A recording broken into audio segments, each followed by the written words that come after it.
તો બીઝેડ કૌભાંડ મામલે સીઆઈડીની તપાસને એક મહિનો પૂર્ણ થયો છે। તપાસ દરમિયાન બીઝેડ ગ્રુપ દ્વારા અનેક મોટા કૌભાંડ અંગે ખુલાસા થઈ રહ્યા છે। મધ્યપ્રદેશ, નેપાળ સહિત વિદેશમાં પણ તપાસ કરાય તેવી શક્યતા છે। સામાન્ય કર્મચારીઓથી લઈને ઉચ્ચ અધિકારીઓએ રોકાણ કર્યાનો ખુલાસો છે।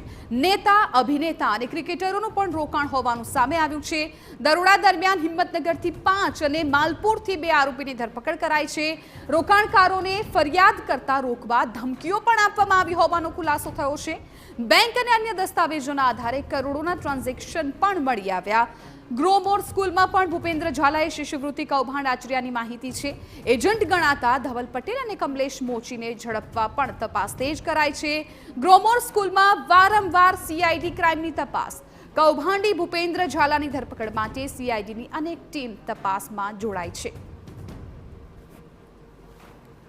બીજેડ ગ્રુપ પર દરોડાની કાર્યવાહી કર્યા બાદ તપાસને આજે 30 દિવસ પૂર્ણ થઈ ચૂક્યા છે। આ 30 દિવસ દરમિયાન સીઆઈડી ક્રાઇમને એવી અનેક સફળતાઓ મળી છે, જેની અંદર 7 આરોપીઓ ઝડપાવાથી લઈને તેની અનેક કરોડો રૂપિયાની મિલકતો જે છે તે રોકાણકારોના પૈસે એકઠી કરી તે તમામ ચીજો જે છે તે શોધવામાં પણ સફળતા મળી છે। આ ઉપરાંત હવે જે સીઆઈડી ક્રાઇમ જે તપાસ કરી રહી છે તે ખાસ કરીને બીજેડ એટલે કે ભૂપેન્દ્ર ઝાલા જે છે તે હાથ લાગી જાય તેના માટે તેની ગુજરાત અને ગુજરાત બહાર પણ ટીમોને કાર્યરત કરવામાં આવી છે। આ ઉપરાંત તેને મદદ કરનારા અન્ય એજન્ટો, મળતિયાઓ કે તેને મદદ કરનારા અન્ય તમામ વ્યક્તિઓ ઉપર પણ જાણે કે રડાર રાખ્યું હોય તે પ્રકારની તેમની શોધખોળ અને તેમની ઉપર નજર પણ રાખવામાં આવી રહી છે। શક્ય છે કે ભૂપેન્દ્ર ઝાલા ટૂંક સમયમાં ઝડપાઈ જાય તે પ્રકારની કાર્યવાહી હાથ ધરવામાં આવી છે। પરંતુ આ દરમિયાન અનેક એવા કૌભાંડો પણ સામે આવે છે કે જેની અંદર ભૂપેન્દ્ર ઝાલાએ બાળકોની શિષ્યવૃત્તિથી લઈને અનેક એવી ચીજો છે કે તેની અંદર કૌભાંડ આચર્યા હતા અને જેના કારણે રોકાણકારોની મુશ્કેલીઓ વધી ગઈ હતી। અવનીશ ગોસ્વામી, TV9,